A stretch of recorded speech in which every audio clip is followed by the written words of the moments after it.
Anant Nath, editor, The Caravan magazine, will be in conversation with economist Bina Agarwal on property, inheritance, and women's rights.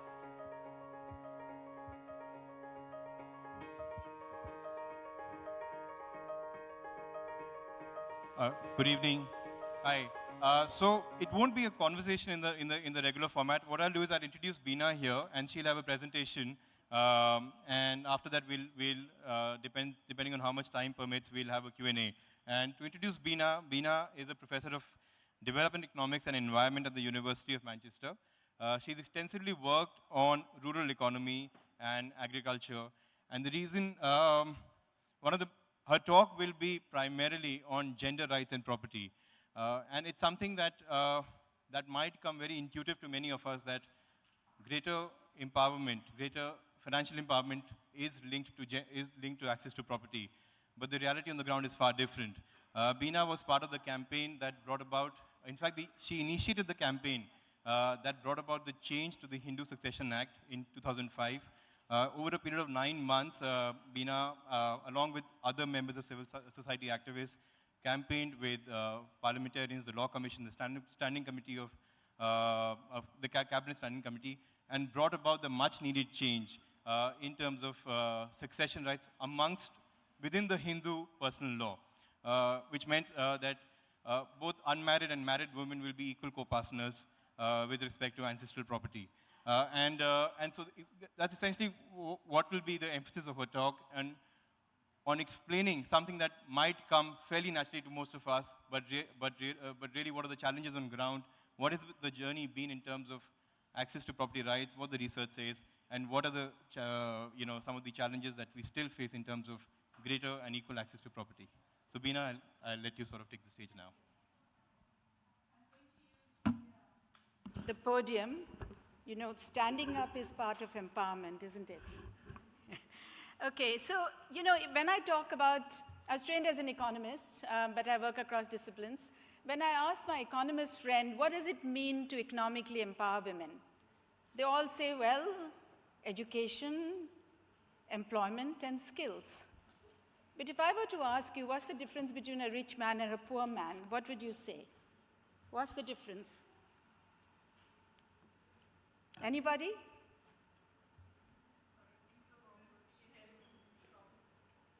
Property. So why is there this big disconnect that when we talk about women's economic empowerment, we don't go beyond employment and skills? And why is it that when we think of men, we think of them as property owners? So let's remove that disconnect.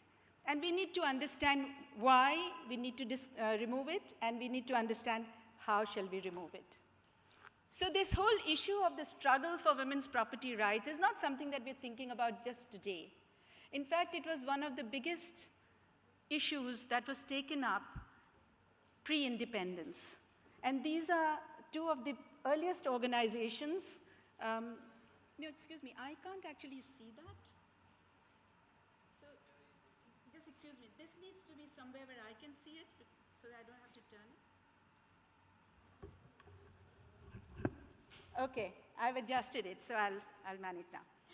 So if you actually look at, these are the two of the oldest organizations, Women's India Association, All India Women's Conference, and that's fine, I can see it, it's fine, thank you.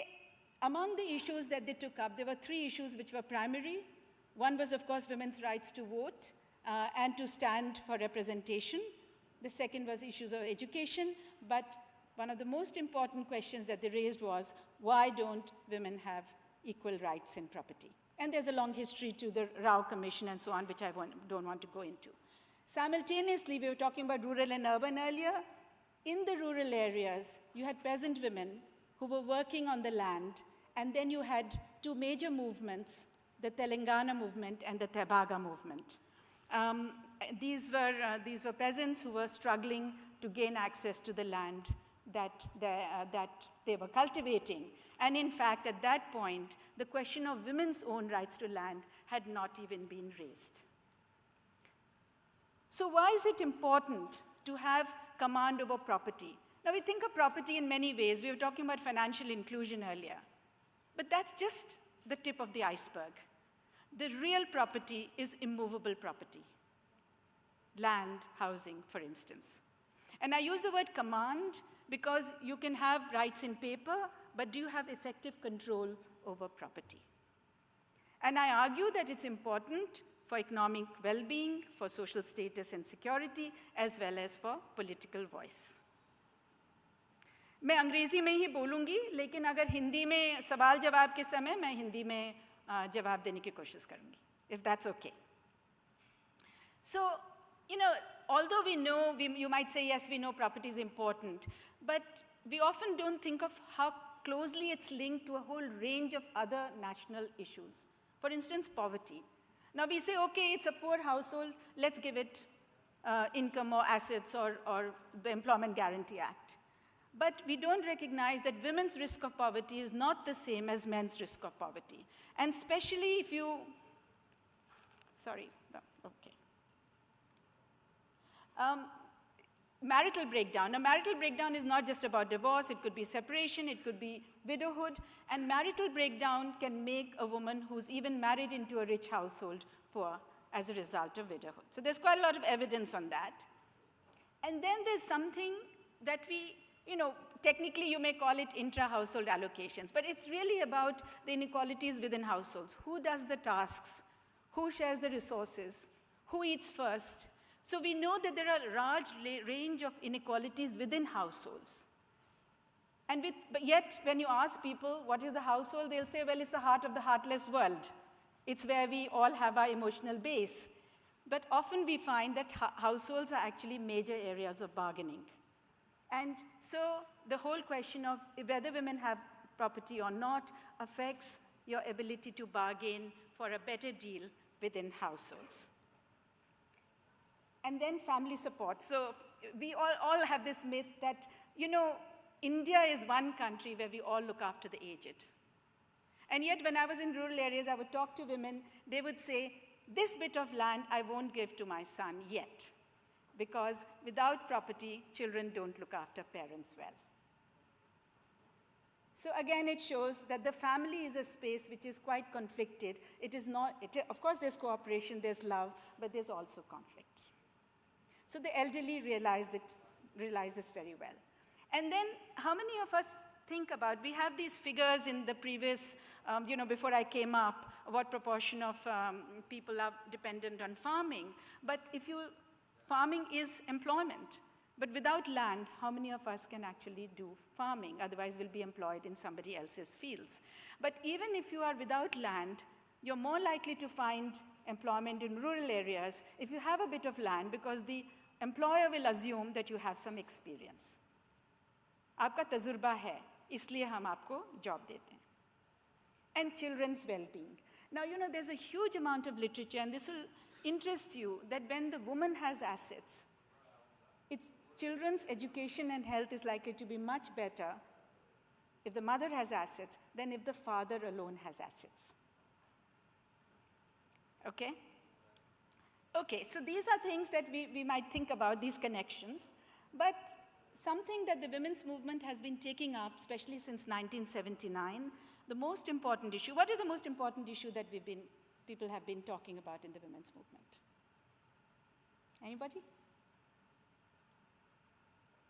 Violence? Yes? So we talk about violence. That's always in the public domain, that's always under discussion. So what I want to share with you, and typically if you ask, well, domestic violence is an everyday thing, it's hidden. Unlike violence on the street, it's something that people don't want to talk about. So typically you found that there's a lot of work which shows that if people asked, well, if women are employed, won't they be empowered? There'll be less violence. So I want to show you some work that I did with a colleague on figures which showed that if a woman was propertyless, by which I mean if they had no land or house, the incidence of violence was 49%. This was a study of 500 rural and urban households that we did in Kerala. Now we know Kerala is supposed to be partly matrilineal. It's a women-friendly state. Sex ratios are very good, and so on and so forth. Everybody is literate, and yet you find very high levels of domestic violence. And then look at the figure, if you have a house or land, 7%. It's a dramatic difference. Wouldn't you agree? Now, suppose I were to ask, what if the woman was employed? Wouldn't it have the same effect? So I'll show you some figures which will startle you. So here I've looked at, if women are unemployed, 35% physical violence. Those women, regular employment, they do well, 28%. But if you're seasonally and irregularly employed, which means that you can be working on your family farm, but you're not necessarily earning anything which is visible, it's 49%. Okay, so you'll say, okay. Well, then look at the next figure. What if the wife is better employed than the husband? Look at the figure, 69%. So what it's showing is a woman may be employed, educated, so you'll say, bravo, she has great capability, and here we have that she's better employed than the husband, and she's greater likelihood of physical violence. And then you'll ask me, well, what if she has property and he doesn't? And there you see, it's only 14%. So the difference, so you have a situation where there's difference between men and women in terms of employment status. It leads to higher levels of violence, but if the wife has property and the husband has none, it leads to much lower. So property ownership, I'm talking about immovable property, can make a big difference to your protection against domestic violence. Now, I'm only showing you some crosstabs, and you'll say, well, there are many other factors. So as an economist, of course, I've done all of that, but believe me, these differences persist. Okay, then we talk about food security. Now, there's a huge discussion over the past at least couple of years, but last year, about the agrarian crisis, the farmers' crisis. We see hundreds of farmers coming to the streets of Delhi. Do you ever see women farmers? And yet, what is very important is at least 40% of the agricultural workforce in India are women.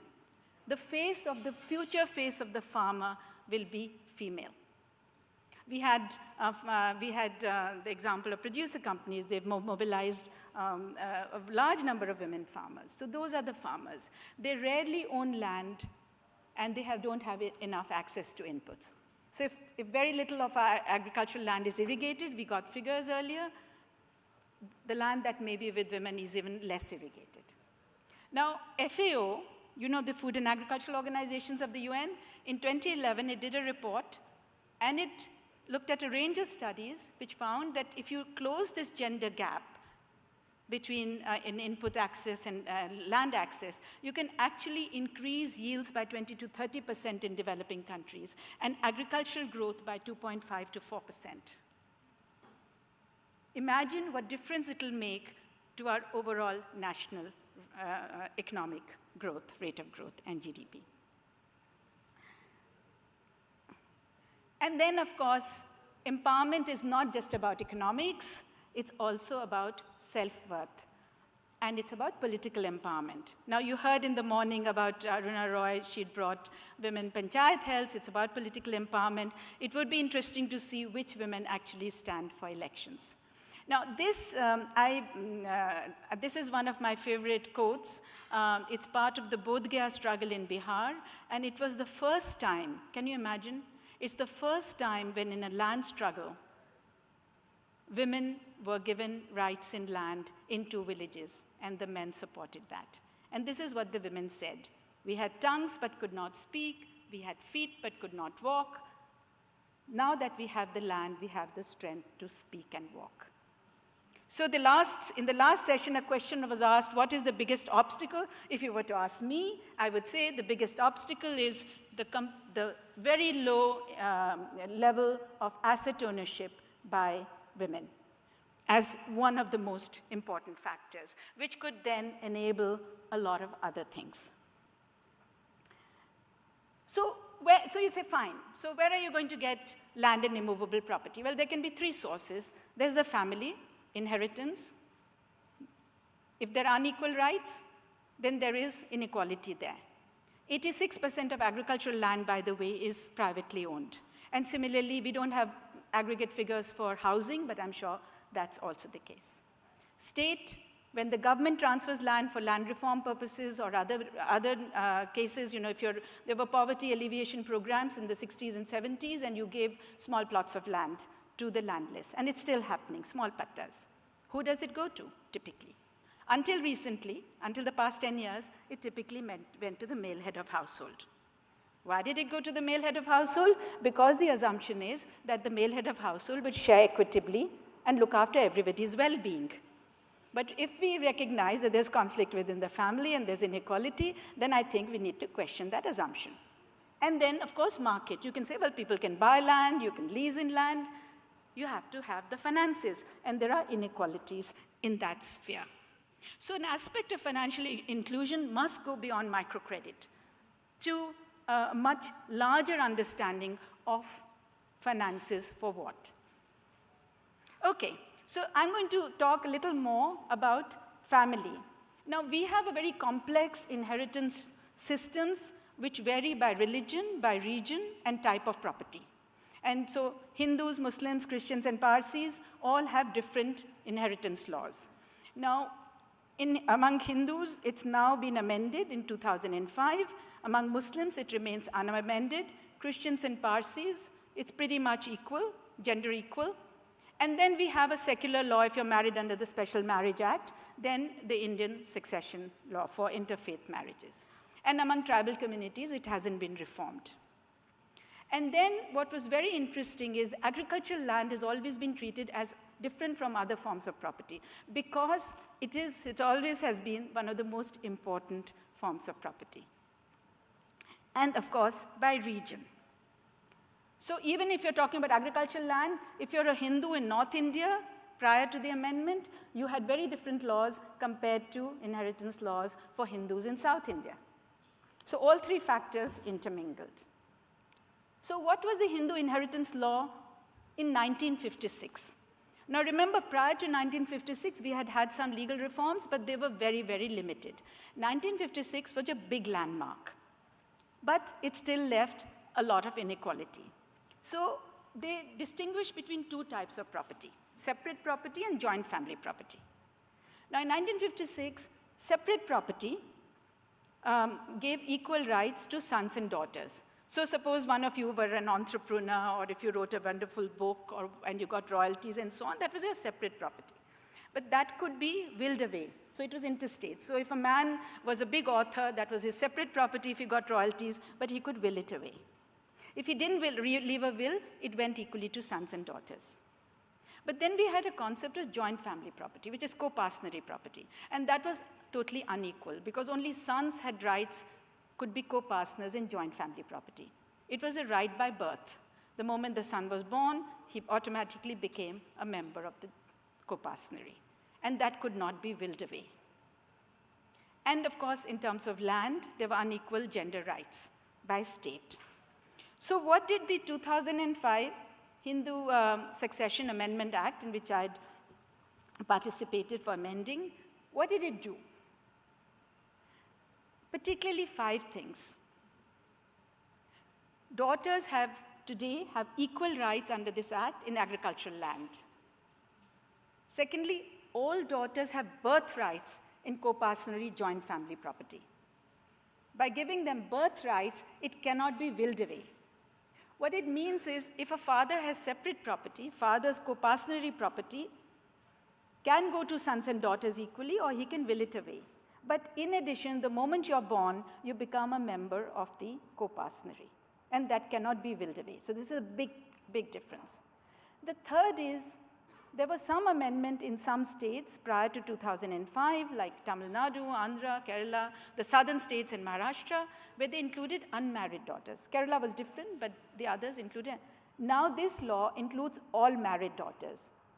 And they can return and reside in the parental home and ask for partition. Just imagine what this could mean. That you have a legal right to return to your parental home and you can ask for partition.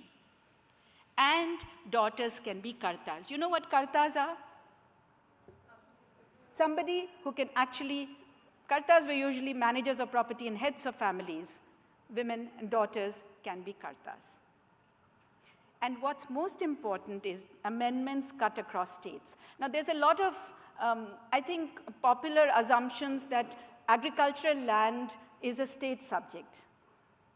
It is a state subject for all matters other than succession.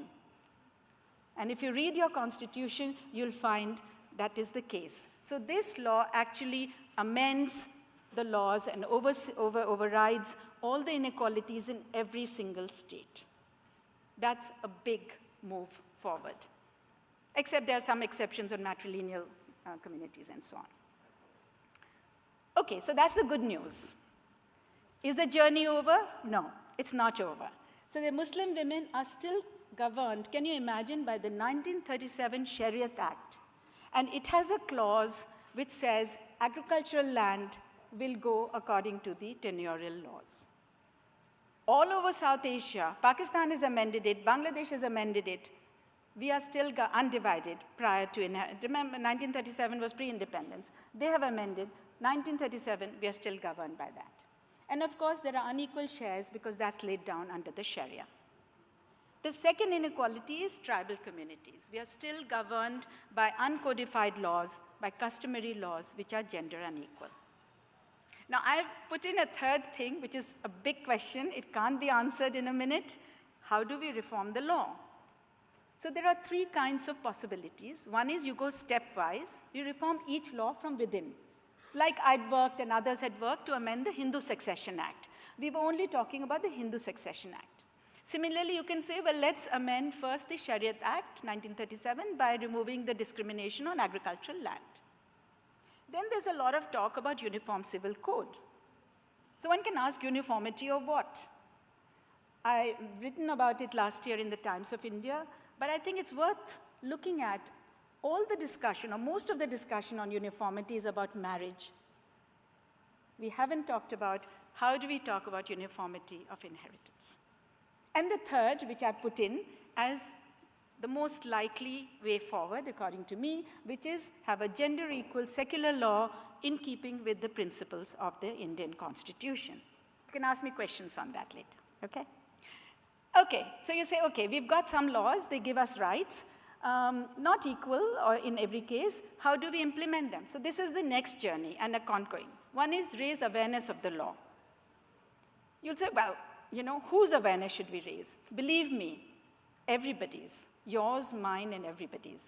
Legal advisors, NGOs, bureaucrats, village officials who register land claims, and all of us as citizens. Then legal aid. Now, most women will not want to fight, with the family. So a lot of times they sign away their rights, as we know. But legal aid, can we provide legal aid? Can we have innovative methods instead of saying, well, you should go to the lawyer and so on? Can we have mobile vans which go to every village and spread information? This is just an idea of mine. Social attitudes. So this is the biggest thing. What are the attitudes? Oh, women are economic burdens. How can we give her property? She's married into a distant village, a family we don't know. How can it'll go to another family? Sons look after parents. They light the parental, pyre when the parents died. So there's a lot of social attitudes which many of you would have encountered. And then there's the media role. I know there are lots of you in the media. I think media can play a very big role in raising awareness and in changing attitudes. And then I want to say something. If there are people here in the women's movement, expand the use of interconnectivity between laws. It was very interesting that the Domestic Violence Act was also passed in 2005. And look how much energy has been put behind it in civil society to actually implement the Domestic Violence Act. And the poor Hindu Succession Amendment Act of 2005 has pretty much been ignored. But there is a great synergy between that. Remember, if there's a clause that a married woman can return to her parental home as a legal right, and imagine if she is facing domestic violence, she has a legal right to move.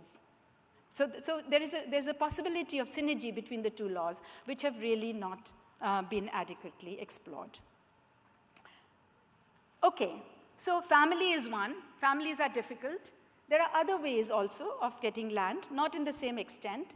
transfer government land in women's names. And now over the past 10, 15 years, gradually you're finding that when pattas are distributed, they're joint titling is happening. But there's not a huge amount of land in the hands of the government. And then there is an idea of mine, which I have put forward, which was tried in Andhra Pradesh in the 1980s, which was provide subsidized credit for land purchased by women's groups. So remember I had said financial inclusion, but for what? So how about this as actually creating a major asset in women's hands? Then you can have land, but it can be barren land, it may be unirrigated land. We have to make the land productive. Do women have access to credit, to inputs, to technical information, to markets? And then I want to share with you an idea of mine.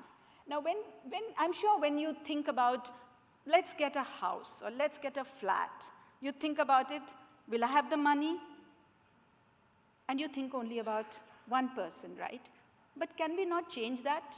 Can we not think of 6 of us getting together and saying, okay, let's buy a house together. We'll each have our rooms and we'll have a common space and a common kitchen. Is that so difficult? At least it can be a fallback. Similarly for land, we always think of land purchase, land use individually. We think of farmers as individually farming their plots with their family. Is that necessary? Can we not cooperate? So here's an example of something I'm now working on, my current research.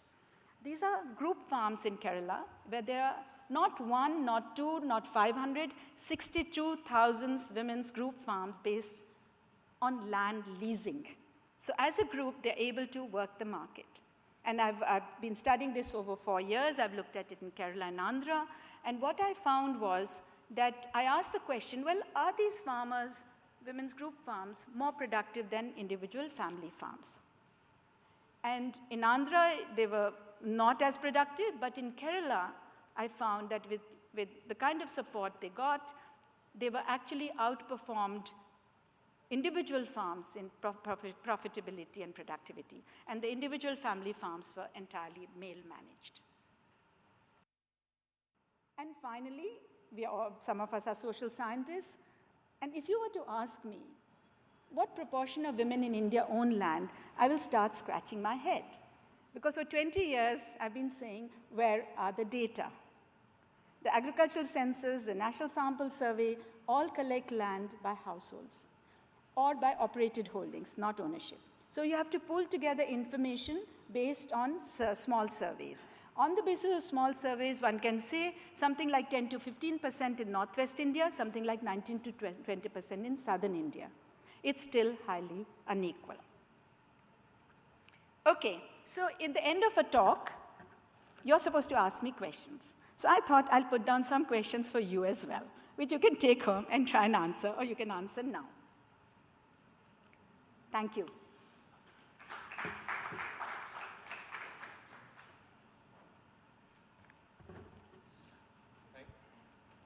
Thank you, Bina.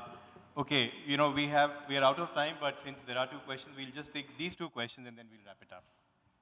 If you could just quickly introduce you as well. Sure, thanks for sharing your research. My name is Nivedita. My question is around parents आप एक social attitude की बात कर रहे थे कि नहीं देना चाहते हैं क्योंकि लगता है बेटी तो चली जाएगी तो ख्याल नहीं रखेगी. As one of the ideas, what if one could tie थोड़ा कंडीशनल कि जो भी लड़का या लड़की लैंड या प्रॉपर्टी इनहेरिट करता है उसको ये ड्यूटी भी है कि वो पेरेंट्स का ख्याल रखेगा, क्योंकि एक ये भी इशू आ रहा है कि ओल्ड एज में पेरेंट्स का ख्याल या बेटा भी नहीं रखता है और बेटियों को तो समझा नहीं जाता. तो अगर उस तरह के लॉज से या कुछ रिफॉर्म से टाई किया जाए तो आपको लगता है कि फिर ये सोशल एटीट्यूड चेंज करने में and removing the problem that land would be willed away, उसमें थोड़ी मदद मिल सकती है? ऐसा कुछ रिसर्च या सोचा आपने?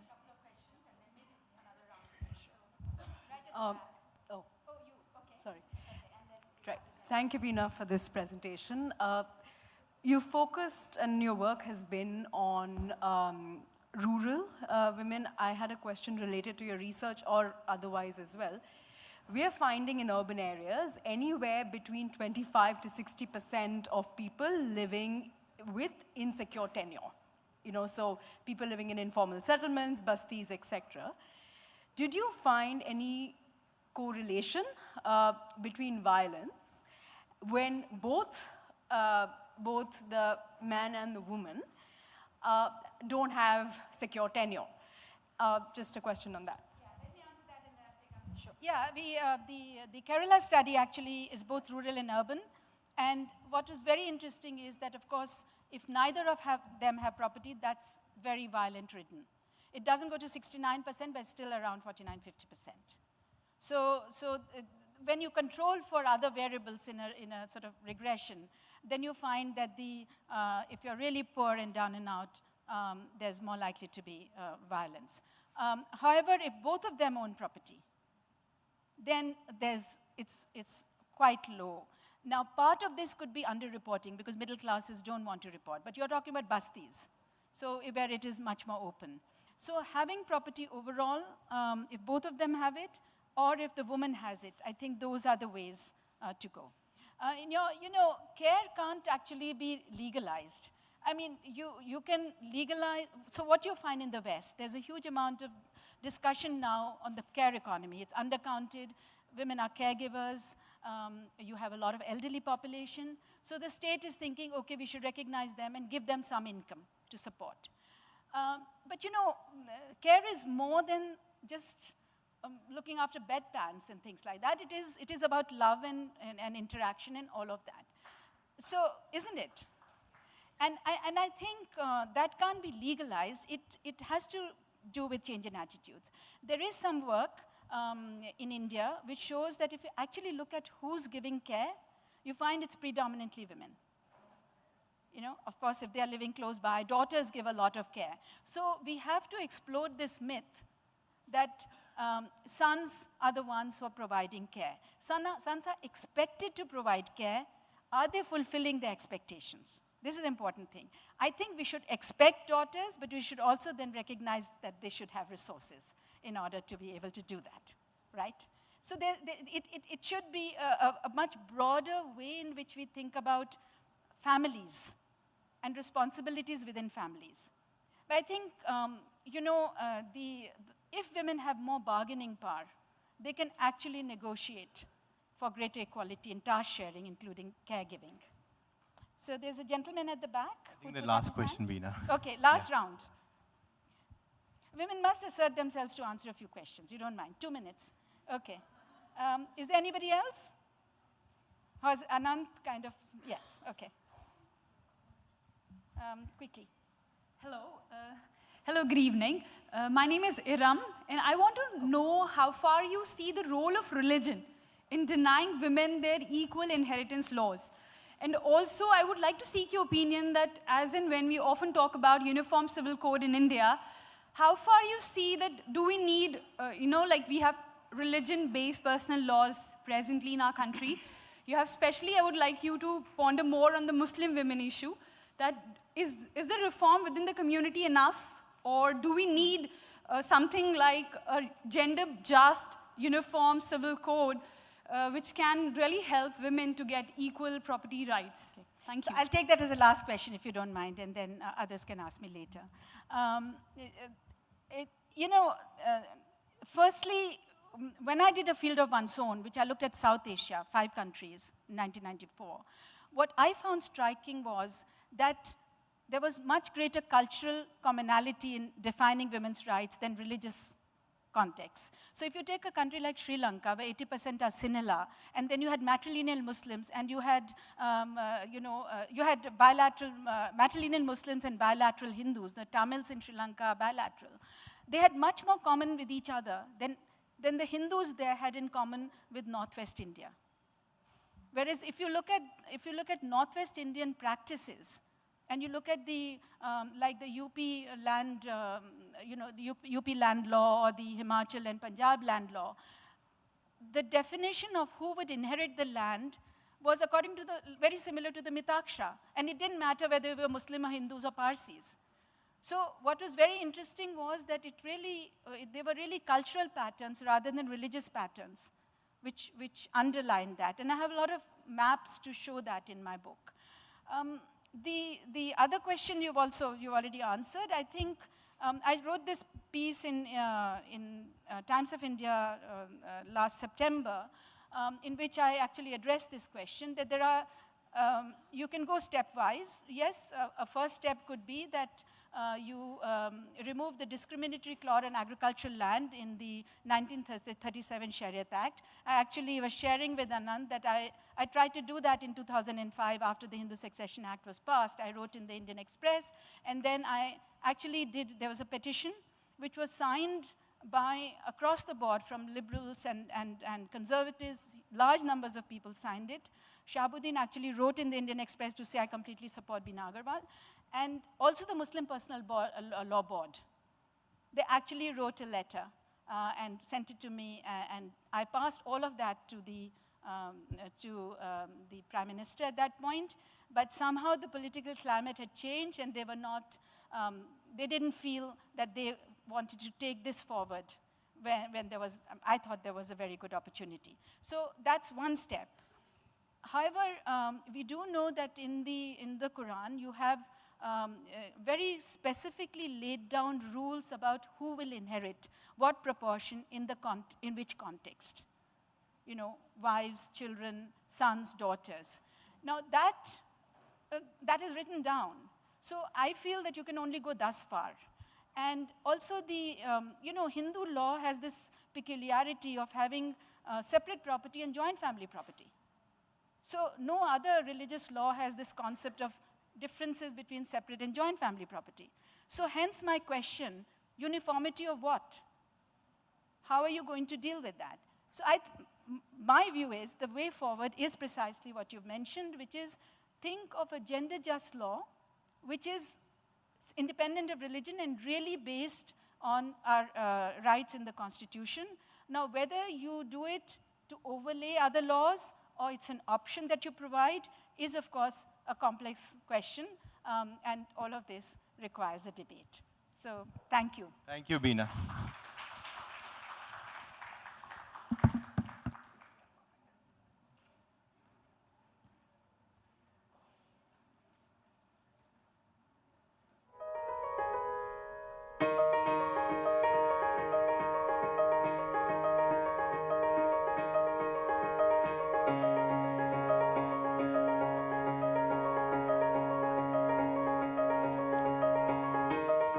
Our next panel, Queen of Comedy, Satire by Women for Women, is a conversation with female comics on how gender issues inform their work, as well as biases and prejudices on the basis of gender identity. Our moderator for the panel is stand-up artist Sanjay Rajora, who will be in conversation with Sumukhi Suresh, Vasu Primlani, and Ayushi Jagad.